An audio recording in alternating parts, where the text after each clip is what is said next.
Well, hello, welcome to Men's Couch. I'm excited for this topic. This topic hits home for me. It's just, yeah, I'm excited to talk about gender norms and how men go about in society in expressing that. So, yeah. Sorry. Hey, Micah, thanks for having me on. Yeah, today we're going to talk about the blog that you did on your other brothers. And when I read it, I felt that it really related to me growing up, kinda like around high school, people always assumed that I was gay because I guess more quote unquote feminine in a way, and I wear like pink, so as I am today. So people assumed a lot about me, and it just felt to me it was offensive. Not the fact that they assumed that I was gay, but the fact that they assumed something based on like a narrow mindset of masculinity. So yeah. Yeah, well, it looks good on you. So Yeah.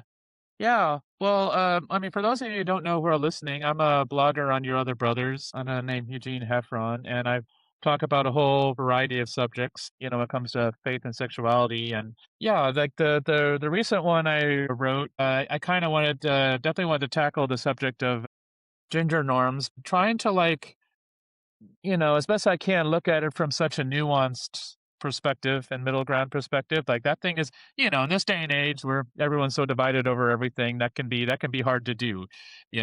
So it was just one of those subjects where I wanted to.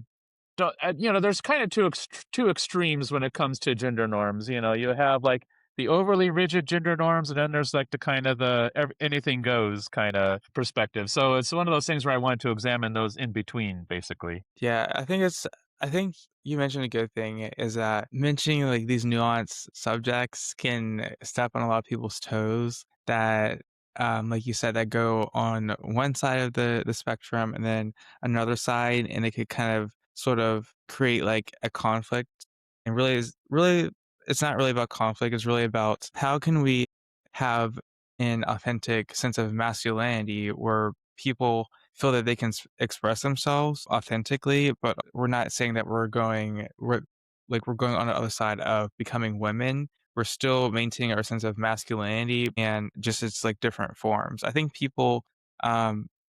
there is a problem with some men that think that we can only express our sense of masculinity in only like a very limited box, if you know what I'm saying. It's just so limited. And if you go like a little bit outside of that, like me wearing pink, then all of a sudden it says something about who you are. And it just doesn't make sense to me.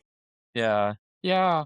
Well, and the thing is that one thing that academics will often point out is how gender norms tend to, have a lot of basis in culture and that kind of thing and tend to change over time. Like the primary example always brought up was like in the past, pink was considered a boy's color and blue a girl's color. And now today it's just completely the opposite. And it's true. And it's important to look at that and acknowledge that and realize that a lot of our norms are not um, eternal or timeless, I guess you could say.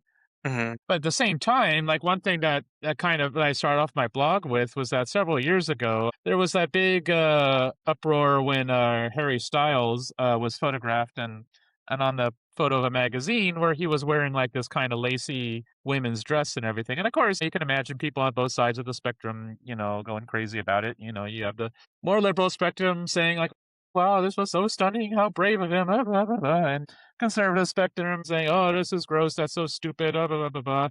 And for me personally, I was not impressed one way or the other Hmm. because I think that kind of leads into more about what my general point of the blog is. It's just like where it's like, yes, it's important to like re-examine these gender norms, but I just don't. I just think it's not enough to just simply reverse them, if that makes any Yeah. sense. Like you just throw a Yeah. man in a frilly women's dress, just to parade, pat yourself on the back for challenging gender norms and that kind of thing. And it's not creative to me. It's lazy, and you have to put way more thought into it, which I'll get into. Yeah. Yeah. I see what you're saying because not everyone is going to go in, wear a dress, and people need to feel that they can relate to what's ever being expressed. Some men struggle with like for me for years struggle with like expressing their personality. I'm very sensitive. I'm like an HSP, INFJ type. So I have like a motherly presence, if you will, as what my friends have told me. I have a motherly presence. So it isn't accepted to have that in the realm of masculinity, but that's just because like our culture prioritizes stoicism and other things like related to that. I've never been that way because I'm just naturally sensitive, and that's how it led me to even making this podcast, is because I am sensitive and I want to be a psychotherapist, and that kind of involves a lot of having high sensitivity and being an empath. So that for me, I think I read a book. I have it right here, actually. I read this book, Highly Sensitive. I don't know if you can say it, Highly Sensitive Man. Yeah, I read this book, and it's actually eye opening about how men can accept if they're an HSP, how they can accept that. And for me, it's been kind of like a journey of accepting that, because sensitivity is related to women and is not always talked about when it comes to men. Yeah. Well, it's funny. I read a different book about sensitivity. Listen to that, and I related so much to it because I'm definitely a sensitive person as well. Um, which can be hard because yeah, for masculine standards, it's not considered like a masculine ideal for men, I guess you could say. But at the same time, well, a lot of it I really related to when it comes to being sensitive. Like the idea of if I see someone angry and upset and they're not yelling at me, they're yelling at someone else. Weirdly enough, I sometimes feel kind of hurt, like I'm the one being yelled at, if you will. Yeah, You know, and it's unpleasant that way, which is weird. Like even if I'm not the person receiving their anger, it's almost like I'm feeling it still that they're yelling at me. And like the idea is like you want to like, in a sense, maybe kind of like create like an invisible glass wall for yourself. So like maybe the negativity of another person doesn't affect you and that kind of thing when you're sensitive and everything, and all sorts of stuff like that. And it was really good. It was really interesting. And a lot of it I related to. yeah, that could be hard to do, to have that boundary with the world around you, especially if you're sensitive. But maybe for years, sensitivity has been seen as feminine, but it's just, I see my sensitivity as a strength. And I think the narrative around it needs to be changed so that people can feel more comfortable expressing their sensitivity. Even like my hobbies, I'm into gardening. I I love fashion. So it's just all that stuff is like associated with women do that. But it's just over time, I didn't care anymore, because it's just like, this doesn't make sense. If we think about it, there is a distinction between men and women, but that distinction kind of gets blurry when it comes to culture. Right. Yeah. I mean, in some respects, like, it affects me kind of negatively because, like, I'm in the art world. I'm a creative type. Hmm. And recently I went back to school for a design degree and illustration. And basically, I was like, almost all of my classes, I was the only guy, basically. It was just the Interesting. whole department is just completely dominated by women. And yeah, I was pretty outnumbered. But, one thing I'm like fascinated yet infuriated to find out is that the art scene was once considered a man's profession.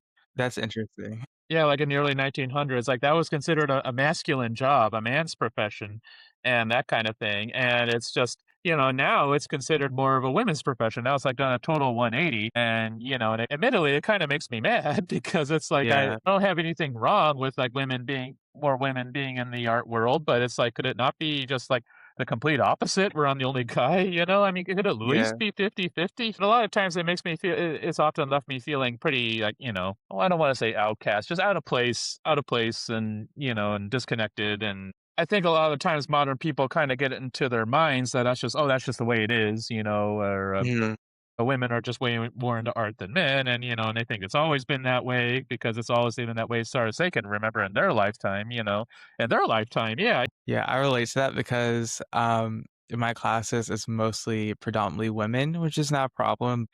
I Very few men. If there are men, they're usually like in sports psychology, in like the counseling program, but in the counseling program, it's mostly women. Again, I don't have a problem with that. It's just, like in arts was primarily men at one point. I think it was that way in psychology around like Sigmund Freud, that era. I think it was like mostly, it was like spearheaded by men, and now there's a lot of female therapists, which I think is starting to change a little bit, hopefully. Yeah, yeah, absolutely. Well, I mean, in some respects, it's kind of like an overcorrection, unfortunately, kind of trying to overcorrect for like, the having things be men only in the past and that kind of thing. And now it's like almost kind of like Mhm.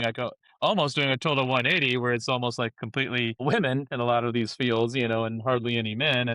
And again, ironically, I think like it ends up gendering things more, I guess you could say, or Mhm. stereotyping things more in a lot of ways, Now it's like, again, like I mentioned, like the idea of like, the arts is becoming seen as more of a women's thing and considered like people think it's always been that way, or maybe even in some respects kind of subconsciously thinking it's for women only or Right. I think, yeah, when we think of arts, it's art being produced by women. I think we don't really think of men. We don't think of stuff like that associated with men in the at least now, at least. Mhm, But like you said, it's more like it's more historical and it's more based on the context of what's going on in society right now. And that limits a lot of men and also makes them like for me for years and makes them feel a sense of lacking a sense of masculinity because they go outside of the cultural norm at that time. For mhm. me, um, because I'm more sensitive and I hate sports, it affected me a little bit because I felt that I couldn't necessarily connect with other men in the context of sports. So it made me feel like, okay, am I less of a guy because I'm not into these hobbies? But that's more of like a modern thing. It's not actually doesn't have anything to say about who you are as a man. Yeah, yeah. Well, I mean, I like baseball, so there's that. I have that stereotypical trait, if you want to call it that. But I mean, I wouldn't call it like hardcore, and but I'm not. I'm definitely. I've never been like super into most other sports. It's a fine thing for guys to like sports and be into sports, of course, nothing wrong with that, or the men to be into sports. It's just, I think it's just when. Again, we see it as acceptable for men only to be into sports, I guess you could say, and that's like the only acceptable thing, It's you know. very, I would say black and white when it comes to, what you're interested in or how you express yourself, and Mhm. I think there definitely needs to be a distinction between men and women, like I said before, but if it's, like, affecting you personally, I think people should question as they, uh go through their adulthood or go through their life, they should question things that they have internalized that aren't actually wrong, like, wearing pink or just being more expressive. Like I'm naturally more expressive with my emotions. I People tell me like I smile a lot, so I think that's a good thing. And I'm not super stoic. I've known like some of my friends to be very just like poker face and not express themselves, that can be seen as, a trait that women possess, but men possess as well. I'm a guy and I'm very expressive. Yeah. Yeah, I can tell.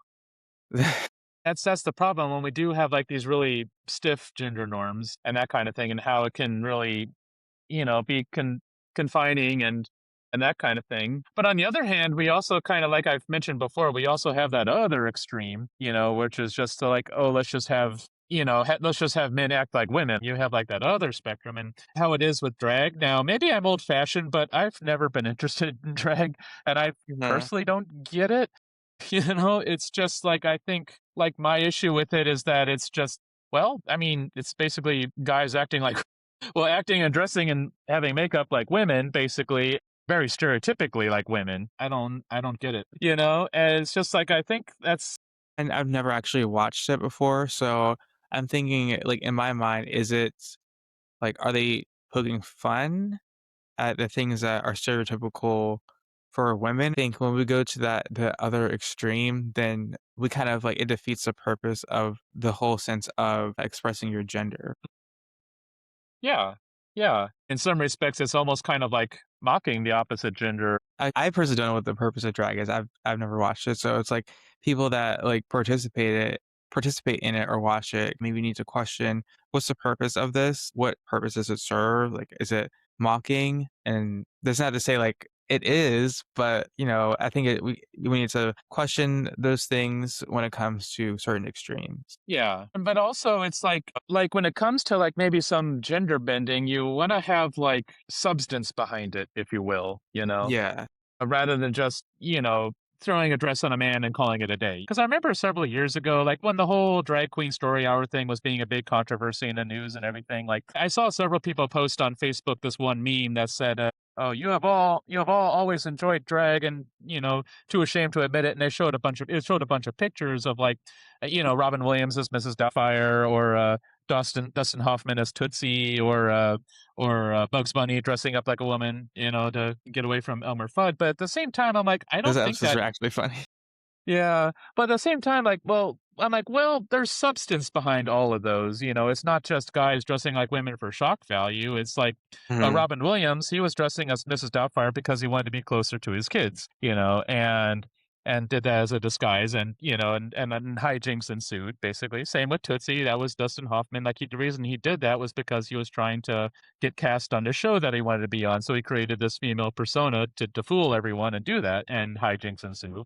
Or in Bugs Bunny's case, like he's dressing up to disguise himself to get away from Elmer Fudd, and hijinks ensue and that kind of thing. So you see what I mean? Like Yeah. there's substance behind it. There's reasons for it, and it's played for laughs. It's for comedy. And they also like I guess you could say poked at gender norms, but in an interesting way, a way that made you think a little bit. Yeah. Yeah, definitely. It involved, like, a sense of art, and it allowed people to think about, the context of it. It wasn't just doing it just to do it, and I think, this a thought that's coming to mind is a lot of, men that I know, they, wear black nail polish, and I think it's like I don't know if it's like a Gen Z thing. I know my generation, a lot of men, uh, have black nail polish, and find that interesting because I guess these are not, like, any guy does it, if that makes Hmm. sense. It's not like Yeah, it's not artsy people, it's like any guy does it. So, I find that quite interesting that that's more new. well, I mean, I think in my generation, I'm a millennial. In my generation, like it wasn't unheard of for guys to do black nail polish, but if they were wearing black nail polish, that was usually because they were like a goth or an emo. Basically, they were in that kind of sub crowd, and so they would do that. Yeah. They were just basically putting any surface they could and making it black. So there wasn't, there was that, but like I said, I think it was just only in that context of goth, if you will. Like I think that was maybe kinda their justification for it was just because they like the color black so much that they wanna put it everywhere.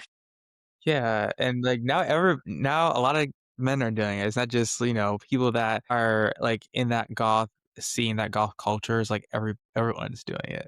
Yeah, yeah, for sure, and it's like well, the thing is that I think the other part that bothers me a little bit is, well, at least when it comes to some of these, a lot of them are very surface level, I guess if you wanted to put it that Mhm. way, like, only in terms of aesthetics, but not much else. Yeah. In my blog, I put a link to a video, like where you can kind of gender bend, but in an interesting way, in a way where there's like thought put behind it. Is like, well, there was this show that used to play in Las Vegas called Le Rev at the Wynn Hotel, and it was kind of like a Cirque du Soleil show, but it wasn't. It was different, but it had acrobatics in it and stuff, and but it had these characters in the show called the Red Men, and they're basically these men that essentially they were wearing dresses, but the thing is that they kind of had like that Eastern battle dress look, if you will, with like the sash around the midsection and everything. Okay. But also like the dresses would be red. I mean, that's why they're called the Red Men.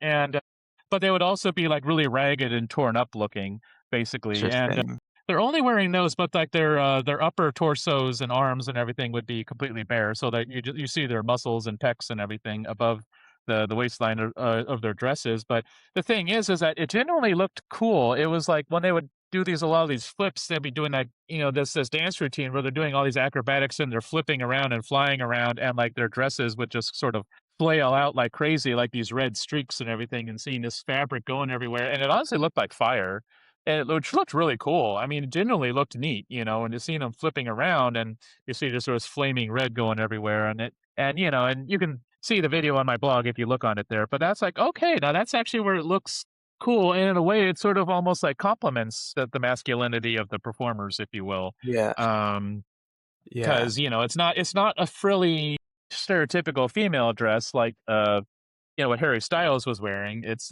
was, like, something more unique. So, I mean, that's just only on a visual level, like, as a metaphor, if you will, for what I'm talking about when it comes to, like, challenging gender norms a little more. Like, you wanna, you know, like, have that substance, if you will, behind it, put thought into it and that kind of thing, and how you look into it.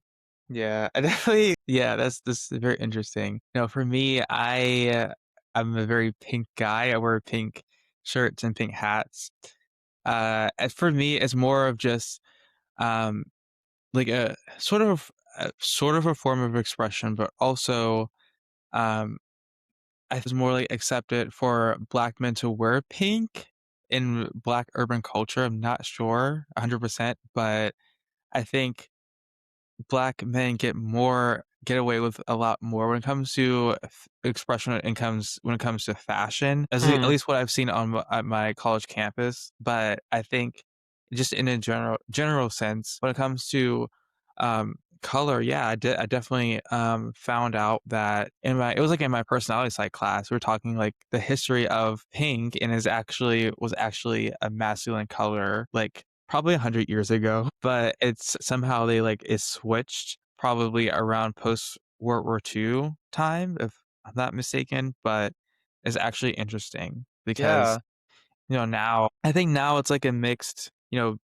baggage. It's like, if you wear pink in certain contexts, it's like, what is your sexual orientation? People always like wonder that, but I think it's just like for me, it's just like a color that I really like. It's like that's really what it is. Hopefully, we can kind of challenge our narratives about that. Yeah.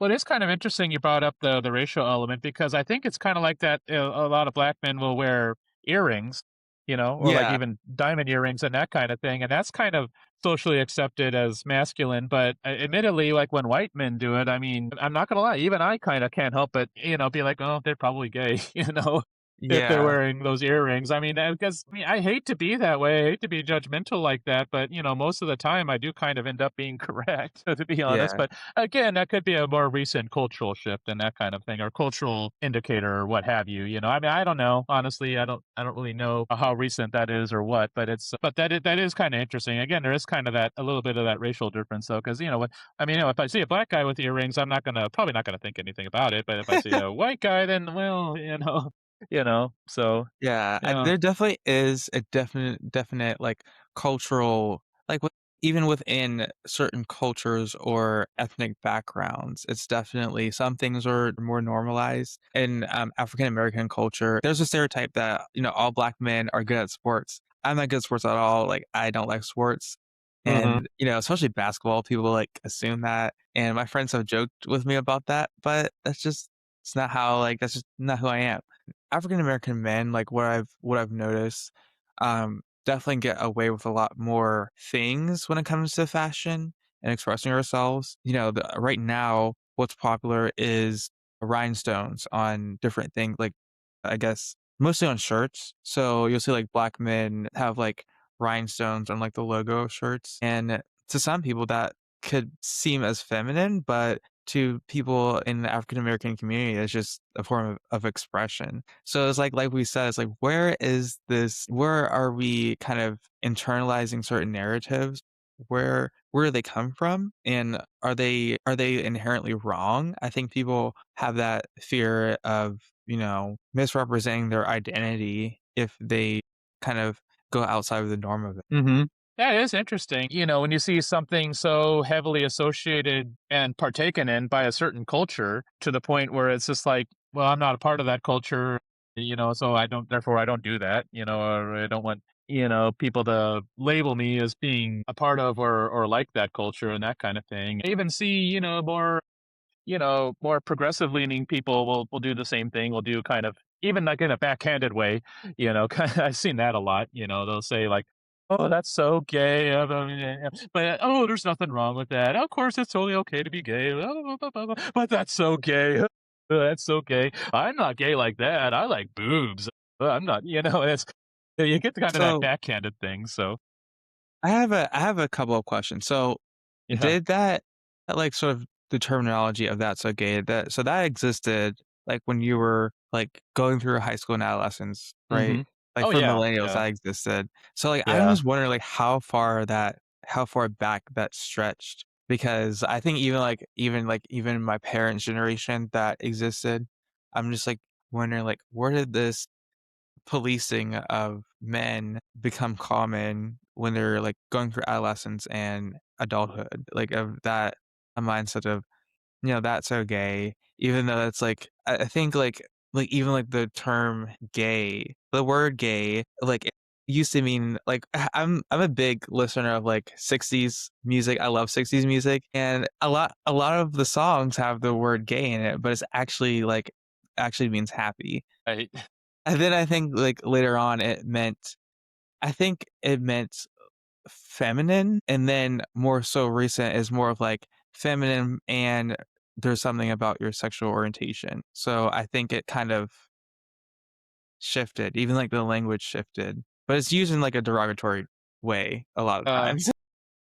well, I don't know how far back it goes. I mean, I can say I was in middle school and high school in the early 2000s, and yeah, that word was used a lot. But I think it was just generally. I think it was just since we were just young kids and didn't really know that much about how things worked. I think gay was just kind of used as instead of lame, so saying something's lame, or Yeah. it wasn't like entirely directly meant to be like something that's feminine or feminine or strictly homosexual in nature. I think it was just another short-term word to mean something's lame or not cool or what have you, or but I think once you got into high school, then it started to shift maybe a little more in that direction. Um, Mhm. and actually one thing that's kind of funny is like a more recent like kind of gender norm thing was like yeah, in high school like that back in those days, you wore baggy cargo shorts basically, and they had to extend past the knee. Anything that went above the knee was kind of considered short shorts, and short shorts were considered gay, frankly. And but it's kind of funny because now I see guys all the time wearing short shorts, and masculine guys, dude bro masculine guys wearing short shorts like at the gym or what have you that go way up the thigh, and I'm That's just really funny. I think yeah. it's like yeah, I think it's definitely, like, a Gen Z thing. It's definitely, like, normal for men to wear shorts, like, definitely, like, high up. And even, like, which is also you mentioned cargo pants is also a thing right now, which is really funny. Mhm. So, I'm not trying to Yeah. make you feel old, but, like, there's also a thing. I think it's, like, Yeah. definitely noticed that, like, trends recycle because, like, those shorts were, like, popular in the 1980s, I feel like. Mhm. So, Short shorts, you mean? Or yeah. yeah, yeah. I mean, you see, like, or in the '70s, like you see tennis players wearing those. I mean, they practically look like tidy whities. Honestly, they were really short shorts, and that was like a big '70s and yeah, an '80s thing, And so yeah, then it regressed, and then it's back again. Now it's back in style. So yeah, Yeah. what goes around comes around, I guess. So, but so Yeah. quickly though. I mean, you know. I think what matters is historical and cultural context. There are things that were feminine like 20, 30 years ago, or even like 10 years ago that is now just so normalized right now. It's just a lot of things change. Who knows? Maybe like pink will be a masculine color again, but it's very interesting. And what really ticks me off is people like people assuming things about my sexuality because of, how I carry myself. I talk a Mhm. lot with, you can't see now, but I talk a lot with my hands. And I also guess I have a higher voice. People have said that I have a therapist voice, which is funny because I want to be a therapist. So I've gotten the "Are you gay?" questions, and it's annoying, not because of not having anything to do with like sexual orientation, but of again, like I said, like that narrow mindset of who people can be, like in terms of how we express our manhood. It is interesting. I think like Well, I think one thing I've noticed, I think the reason a lot of the gay men who like act stereotypically feminine, I guess you could say, like one of the main reasons for that is often because growing up, they grow up with like a lot of girls as friends, basically. Mhm. And I think a lot of like, since they hang out in their only social circle is just nothing but girls, I think a lot of times those, those stereotypical cultural female mannerisms and way of speaking and that kind of thing, I think that tends to rub off on them because they say like basically you will have like a lot of people's, mannerisms or ways of speaking and things like that, they do rub off on you like subconsciously, and Yeah. you start talking like them after a while. Similar like why you might have like a similar, you may talk similar to your parents and everything. It's not like totally due to genetics. It's because you spend a lot of time with them, and so a lot of like the way they speak, talk, and act kind of Yeah. subconsciously rubs off on you. And sure enough, you're starting to say things just like them. So, Yeah. um, Um, and then like on the other side, I've met people that, have same-sex attraction or are identify as gay, but they don't have any of the stereotypical traits that people associate with people that are same-sex attracted. So I think mhm. that men express themselves different. Like every guy expresses themselves differently, and there's even like a lot of myths about the stereotypical gay man, and there's myths about how straight men express themselves. Mhm. Yeah, and yeah, my experience, riding on your other brothers and being part of that community and meeting so many of the guys, it's like, yeah, I've met so many that are just across the board, so many that are stereotypical and, I guess you could say are stereotypically gay and some that are like I wouldn't have guessed if I met them in public and not known them, you know? It just goes all over the place and it's interesting like that. And again, like, I said, you do kinda get a lot of stereotyping in the media and, well, Yeah, some like I said, there is kind of that backhanded, like, they think they're being progressive about it, but in a way, they're only just like promoting stereotypes more. Because, like, in the early 2000s, oh man, there was so many comedy movies that made a lot of gay jokes that you can tell they thought they were being progressive about it. They thought they yeah, were like, but no, they were just like portraying every stereotypical, gay stereotype under the sun, basically. And it's kind of that's another thing that's kind of funny seeing how that's evolved a little bit. So it's interesting. yeah. I think I'm curious of like what are the stereotypes of people that have same-sex attraction or of how they express themselves. Yeah. Well, I think like the main thing I see right now is like basically if you see a guy that just kind of has the mannerisms and speaking style of like a teenage girl, basically, Okay. the oh my gosh, yes kind of way of speaking. Starting every single one of their sentence with oh my gosh, and basically, or that kind of thing. Oh my gosh, no way. And talking like adding an extra at the end of a lot of words that he's and by the way, that's kind of like a female way of speaking. I noticed has not died over the past 20 years. I remember girls talking like that in middle school. Like, no way, ew, stop, no way, that kind of thing. And that's funny. That's like a way of speaking. I swear it just won't die. It's Yeah. but yeah, I mean, yeah, that's a guy kind of speaking similar. Or I guess maybe this is more of an the old-fashioned gay lip stereotype, talking in a nasally voice, Yeah, what did having that co having a like, what lip. is, like, the whole lisp thing? I don't I know, never understood that. honestly. I don't know where that comes from or why some of them talk that way. I mean, that's not a particular female way of speaking with a lisp. I honestly don't know. That's interesting. I never thought about it, but that's something I've seen a lot, the "Oh my gosh, super" kind of way of speaking. So I don't know.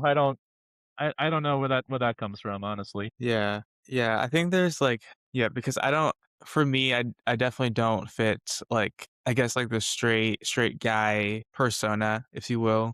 Mhm. Which like what even is that? I guess like and another thing, neither does my roommate Alex. He doesn't either. And we've both, had people assume that we're gay because of our close friendship and also because just our mannerisms. Like but we're straight. It's just our mannerisms go against the straight male, I guess what archetype?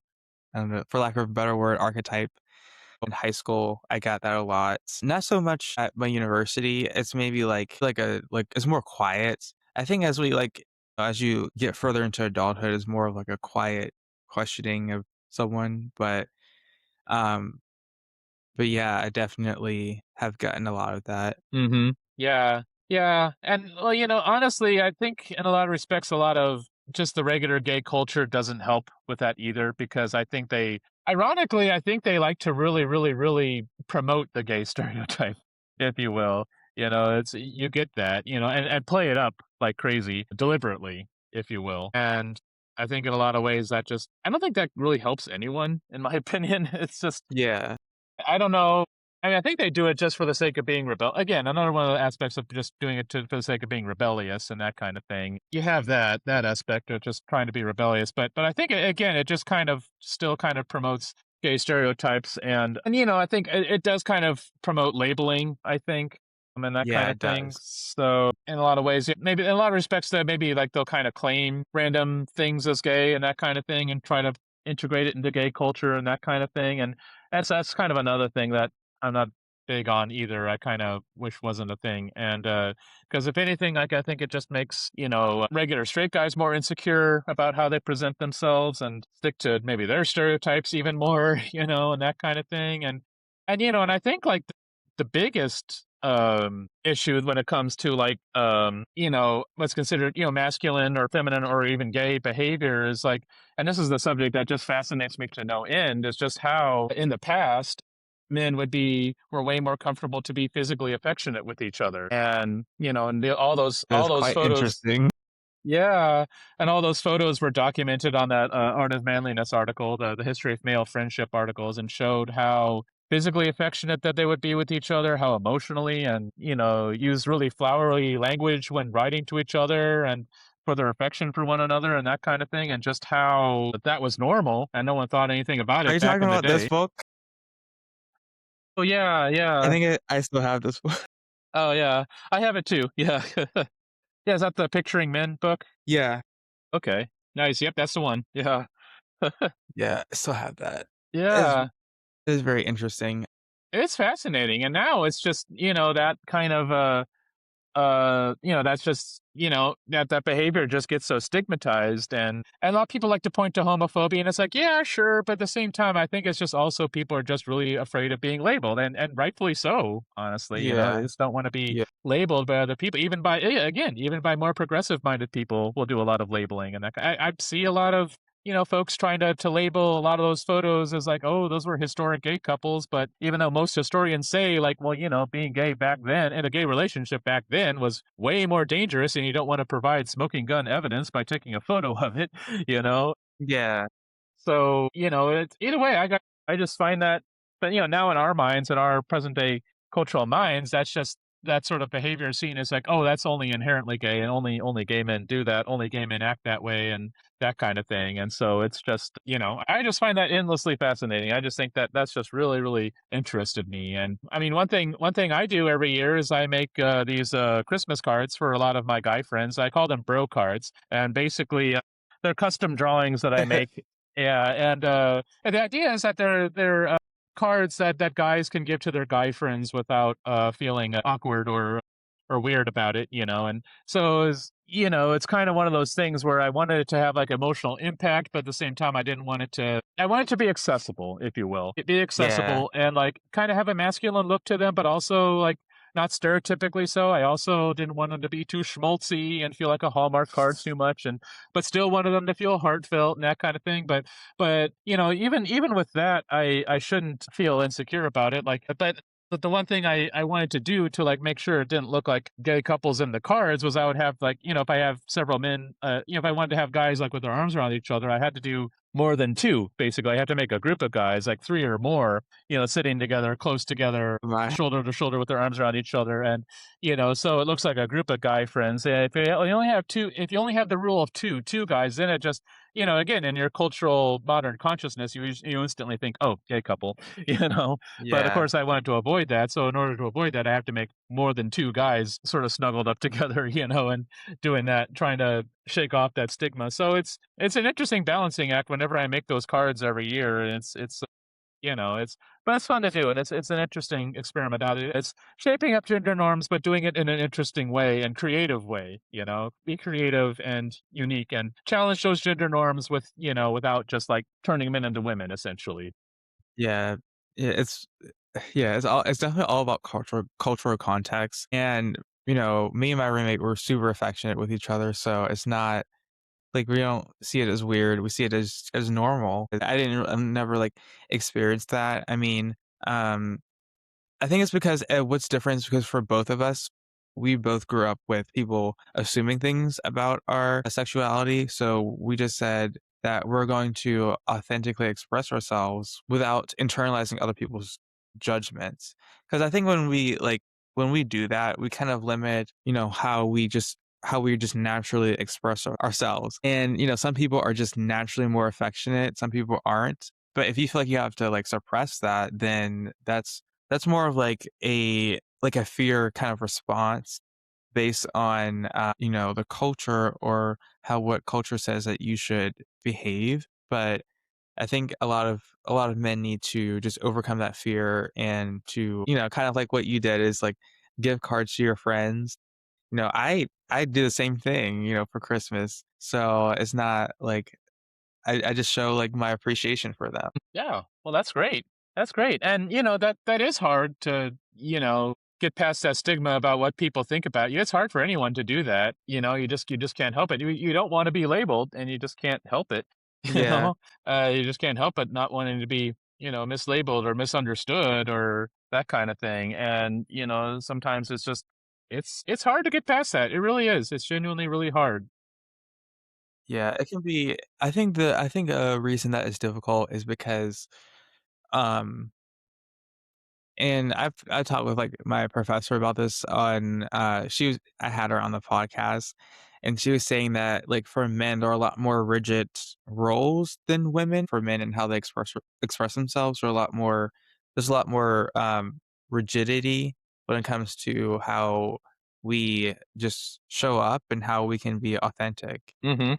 Yeah, that is kind of a funny thing, like, in our culture, women can be really physically affectionate, and for whatever reason, they don't Yeah, get labeled as lesbians for some reason, they just exactly, yeah. yeah, so it's kinda that is kinda interesting, there is that double standard. Some women can verge in terms of fashion, they can sometimes have um, more variability in how they dress themselves, where men, even if it goes as far as like, me wearing pink, it's, oh my goodness. But, women sort of can, wear different things. Like, if you've seen a woman wear blue, you wouldn't question their identity. But if a Right. guy does it, then if a guy wears pink, then it's like a thing. So there is a sort of little bit of a double standard when it comes to how genders express themselves. Yeah, and again, I'm no fashionista, but I think guys really need to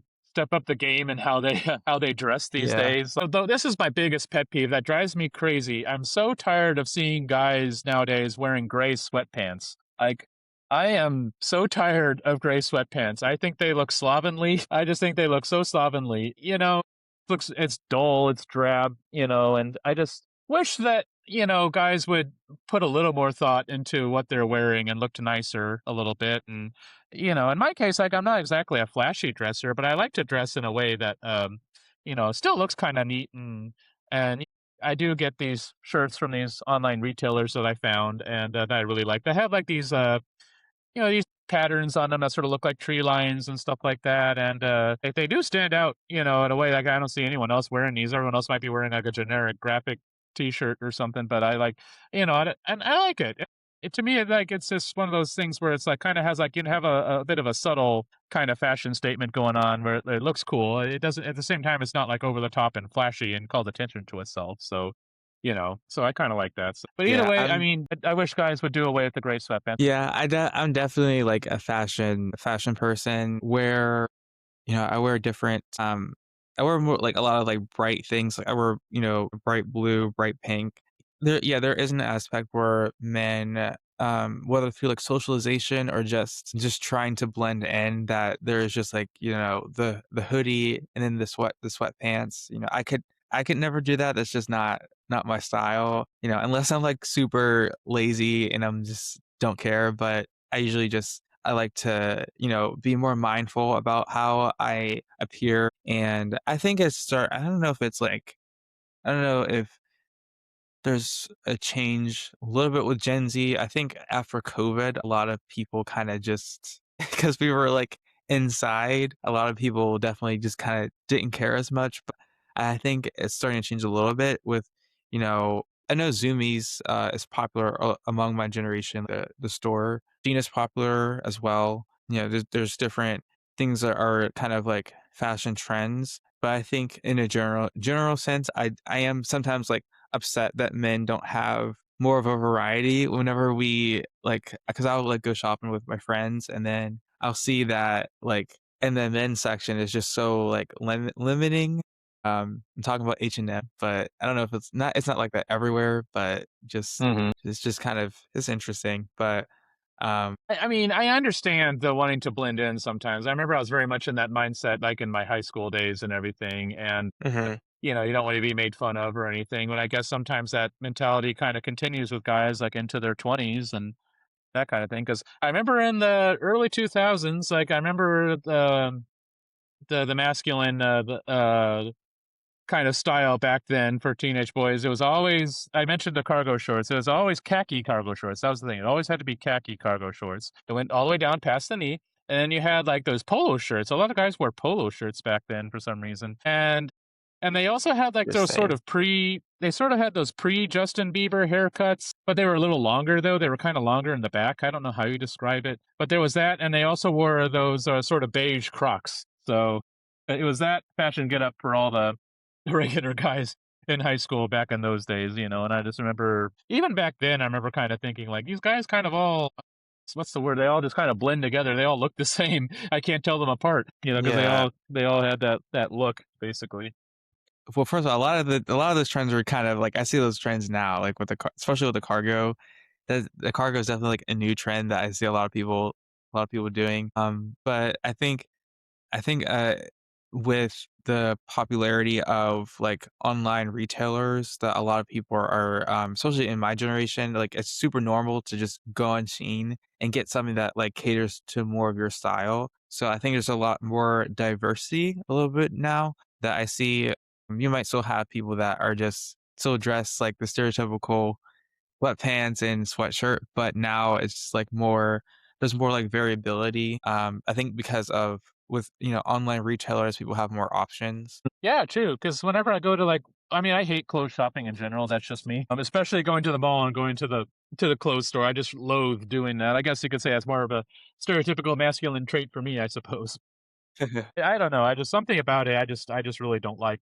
Um, and part of the reason is actually, because like there's just rarely ever anything I see that I really like there and or stands out to me. But yeah, it's online retailers. I've seen a couple like ads on Facebook and they were, had pictures of clothes that I thought looked cool and I was like, "Oh, wow, I like that. I like the tree Mhm. line on there. That looks cool." So, I really liked that and and of course I had to make sure this was like a legit website, and it wasn't a spam thing or whatever double checked, and yeah, it's like, okay, this is legit. Yeah, and I bought a bunch of shirts, and yeah, really, I like that. I'm like, okay, great. Now this is like, this is my style. So that's yeah, you do get a little bit more freedom that way, thankfully, with that kind of thing. You get more of those specialized trends and everything. So Because I think, like, just for so long that, sort of that rigidness that's kind of, has kind of harmed men in a little bit. I think you mentioned in your article that rigidness affects their ability to socially connect, Mhm. and that can be harmful. Yeah. I mean, and people are talking these days about the men's loneliness epidemic, and I'm like, well, yeah, absolutely. I totally believe it that it's a thing, is, a lot of guys are socially isolated and again, there's like again, a whole lot of, norms that are kind of preventing them from doing that.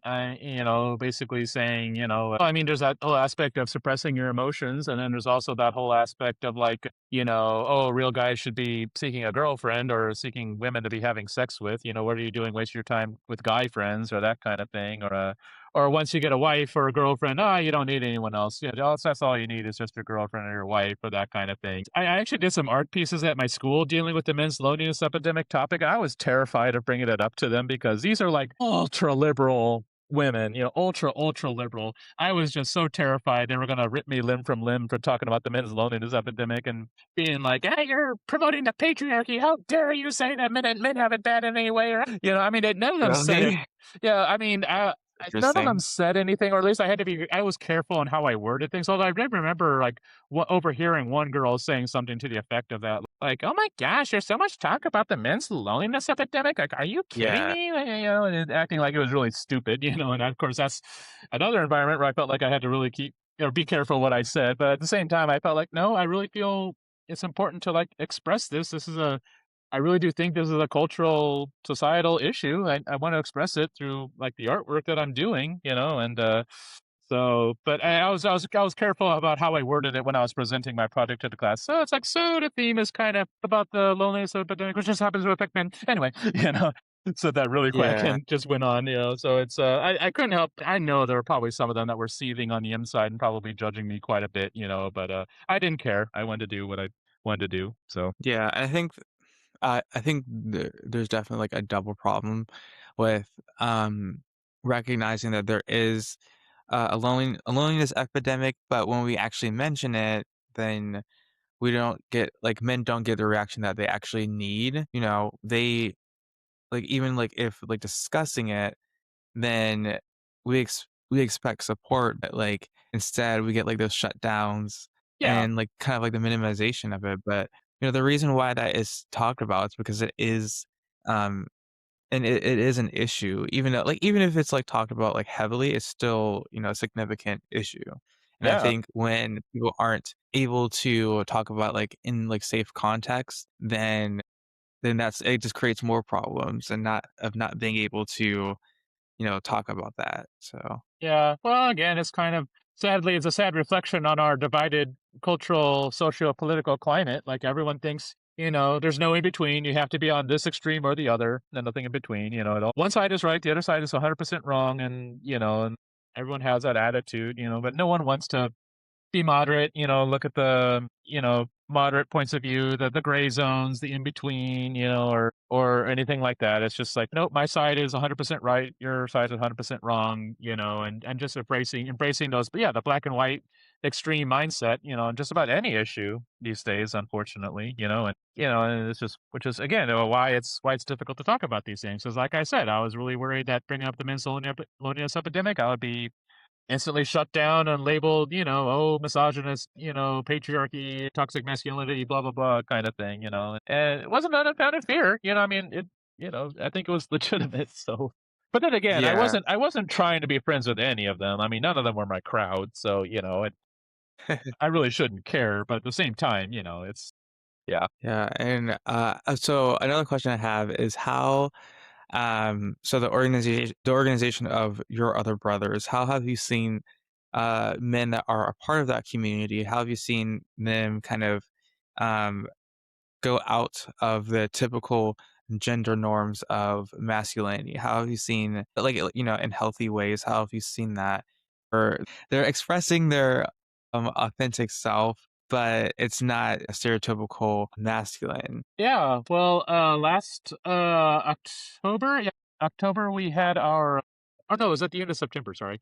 Yeah, we had our, retreat, our yearly retreat and everything. Now, one thing that I see a lot, there's a lot of guys being extremely physically affectionate with each other throughout the whole retreat, and arms around their shoulder, holding hands, snuggling up together in some of the chairs while the worship service is going on and all that kind of thing. And it was just really nice and or having big long holding hugs and being really affectionate and all this stuff going on. It was very beautiful to see. And it's just, it's nice to see like on one hand we can throw off the shackles of masculinity, or strict masculine norms, I should say, Uh-huh. about how men are to interact with other men, but also like the judgments of other people, like, since these are all same sex attracted men, like the judgments that, "Oh, this is some gay orgy," or something like that, and it's just no, no, it's just, I think that they're expressing what really ought to be. I was seeing what really ought to be the way it is in the world of men. Like, I think what it really should be for all men, Yeah, I think and it's yeah. mhm.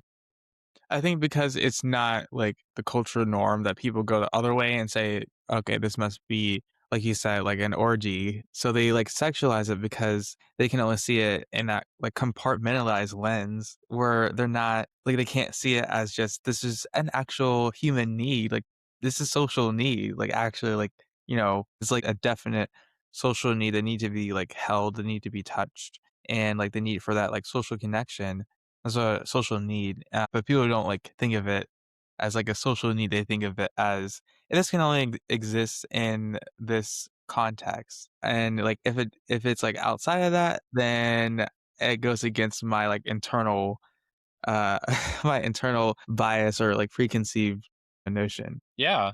Yeah, that's the other issue is like we live in such a highly sexualized culture where pretty much any interaction with anyone is often seen, with suspicion. And, and I think it's just for a lot of people, it's just again, it's another social norm where we just see, people being physically affectionate, emotionally affectionate with other cannot be like it's literally impossible outside of a sexual relationship context. And like it's just seen as impossible or maybe even immoral or wrong or what have you, and that kind of thing. But again, they won't examine any other aspects of that. Like, well, what about when parents interact that way with their kids? Does that automatically make them pedophiles or they're abusing Yeah, their kids, or or that kind of thing? Or all sorts of things. But I think again, it's just kind of uh, again, it's kind of product of being in a fallen world and like and good things get corrupted, good things get stigmatized, things that are inherently good, they get abused, they get and sadly, people have done that, abused that and abuse these good things, and now they get this stigma attached to them. And I think in my blog I wrote it for men, with the stigma men how they interact with other men. I worded it as eating the apple from the tree of knowledge of gay and straight, if you will, because it's like I mean like in the past when men were affectionate with each other, like I think that a lot of that was because they kind of had no concept of homosexuality back then, so they just didn't know about yeah, it. Similar to how Adam and Eve, they didn't realize they were naked, and that's yeah, just they just thought that was just the norm, if you will. Then God says, who told you you were naked, and, 'cause they didn't realize that until after yeah. they'd eaten the fruit, and That's a so that's a yeah. good analogy. Yeah. 'Cause, people, didn't have a concept of they didn't put things in, like, categories, so they Mhm. didn't, like it was just, "Okay, I'm just gonna, say I love you to my friend," and it just wasn't, like, a category, but because, like, over time we, like, categorize so many things, and even, like, you mentioned, like, affection with children, like, I was super affectionate with the kids at my summer camp, but, like, to, like, people that are looking at me, they're like, "Okay, this person's, like, now it's just seen as, like, you can't even be affectionate with children, and I love the kids, so it was Mhm. just seen as weird, but, yeah, it's just we put things in, those categories, and things can't just exist as naturally as they are. So, it's very interesting, but also it definitely, like, encourages me to, step outside of that, uh like, even with, like, the podcast, it's not it's not seen as, like, typical for men to discuss their, like, emotional or mental health, and, the friends that I've made through the podcast is kind of like that's, like that runs the majority of our conversations, but outside of that, it's just not normal. It's like I've experienced that so much where I talk to, like, other men that don't have that, I'm like, "Huh?" Like, you don't you don't have friends checking in on you, and it just goes to show, like, how, like, uncommon it is, but Mhm. uncommon doesn't mean weird. It just means that it's mostly geared toward the culture, and if we can kind of, poke a little bit at it and just kind of challenge it, then hopefully other people will come after us and see that this is healthy and normal, and it contributes to our, well-being as being whole humans. Absolutely, and I think we need to model that example and show that for other men it's okay. But like I said, you kinda have to be smart about it and Yeah, don't just flip gender norms on their heads, without thinking about it, yeah. throwing men into dresses, or what have you, or it's just you have to be clever about it. Kinda like what I was trying to do with my Christmas cards, just you have to be, yeah, just be clever about it, be thoughtful about it. Challenge the norms that need to be challenged, but at the same time, don't just, flip them on their heads and pat yourself on the back for being so smart or brave or whatever, Just gotta, do your research and hopefully good things will come out of that, and hopefully men will be in the future men will be have less smothering gender norms to abide by. So I have a Hispanic friend, and like, every time I get off the phone with him, he says, like, "I love you," and I guess, in their culture, it's definitely normal to express that, but and that it's very interesting, like, even, like, within different cultures, Yeah. how that is.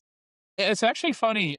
I was mentioning I was a baseball fan. Ironically enough, it seems like men being affectionate, physically affectionate in whatever ways, it seems like it's always extremely tolerated in the sports context. Mhm. Like, when I watch baseball, those guys are hugging each other, they're smacking each other's butts, they're all over each other physically, arms around the shoulder and all sorts of stuff, and showering naked together afterwards, men doing that in any other context is labeled as gay or homoerotic, and yet they're Yeah, doing this on full view on camera and in front of crowds of thousands on the field, being that physically affectionate, and it's just it's beautiful to watch, but at the same time, I'm like, what is with this double standard that's only allowed and accepted like in a professional uh pro sports context? But I guess like maybe in a lot of people's minds that like, if you're a pro athlete, it goes against Newton's yeah, laws of physics that there's no way you could be gay, or something like that. yeah, So it's like so there's absolutely no suspect of what the motivations could be, I guess. But it is an interesting phenomenon where all that kind of behavior and affection is no one talks about it. No one says anything. No one makes gay jokes or anything like that at all. It's normal. It's which I find to be so bizarre and find really fascinating. And the same with like Hispanic cultures. A lot of times you will see I mean, the white players are too, and the black players, but like the Hispanic players can be really physically affectionate. Like when Albert Pujols played his last season with the Cardinals, he was really close friends with the catcher Yadier Molina, and they would just be all over each other a lot of the time. I mean, giving each other big, long hugs, holding each other, and all sorts of things like crazy, just unbelievably physically affectionate with each other, and it's just, and again, that's just such a bizarre double standard that I see in our culture that, no one's going to talk about this. No, everyone's just really, no one yeah. notices this. So Think within the sports context, people associate sports with like intense masculinity that is just kind of like, we're not going to say anything about this because it's just sports, but it's just, I don't know. I don't get it. So like as humans, like we find it easier to put things into categories and to compartmentalize them rather than seeing things as more natural and more nuanced. So I yeah, think it's just like it's easier for us, even though it doesn't always make sense yeah. with the double standard. Yeah. Yeah, I know, it is kinda weird, like I said, yeah, people kinda have these black and white views on sexuality or masculinity and femininity, and there's these kind of glaring, contradictions here and there that no one talks about, so and again, like I said, it seems like that sort of thing is tolerated only in both a military and professional sports contexts, and those alone, nothing else, so Yeah. it's interesting. I mean, I'd love to see like some serious sociologist out there do some sort of work on it, but I don't know. I'm not hardly seeing anything, unfortunately, but I'm like, why not? But anyway. Yeah, just me it's funny because me and my roommate, we kinda just don't care, we're just affectionate, and just like other people that I've met, they have like, they're I think it's more about people being secure in their own masculinity. If someone is not secure, then they're probably going to default to more of the stereotypical gender norms, but, my Hispanic friend and, people like my roommate, seeing them secure in their identity, they're able to express love, express, affection, and just, do things that are outside of the norm. Like my roommate, he likes musicals. So I think people are, when they become more secure in that. So maybe just like maybe like these rigid gender boxes and the rigid categories is a sign that men are not either secure or affirmed in their own masculinity. Absolutely. Yeah, I absolutely agree.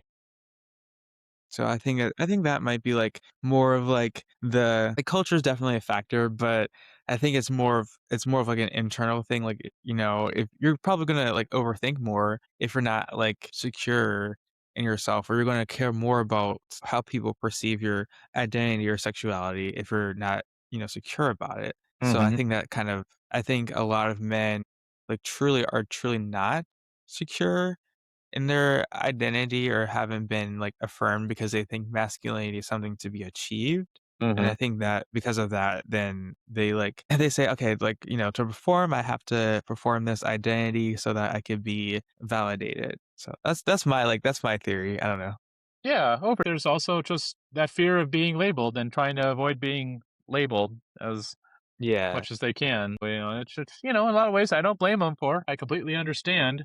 So, yeah. But yeah, this was an awesome talk, and the blog definitely made me, challenge and think about gender norms. Again, this isn't saying that we're not like when we're talking about discussing gender norms, we're not saying that men should just dress up, wear dresses or high heels or like anything like that. But we're saying that the nuances and the gender norms could be questioned, and that there can be more freedom to be expressed when we invite nuance. Yeah.